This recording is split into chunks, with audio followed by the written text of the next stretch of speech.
Hindi ka napapayag na inaabuso ka ng magulang mo.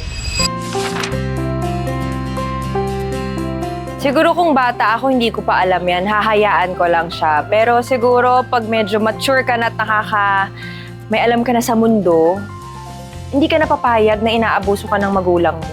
Pipigilan ko.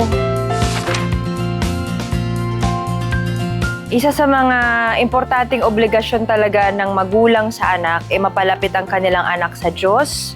Pangalawa, bigyan ng halaga ang pag-aaral. Pangatlo, panatiling malinis ang bahay at kapaligiran. Number 4, matutong turuan maging marespeto ang anak sa bawat tao. Naku, pag-isipan po natin yan, ang ating mga aksyon. Dahil bilang magulang, kailangan we need to lead by example. So kung may mga pinagdadaanan po tayo, syempre mahalaga na ipagdasal po natin yan. Pangalawa, maging mindful tayo sa ating mga actions at pakikitungo hindi lang po sa anak, pati na rin sa ibang tao.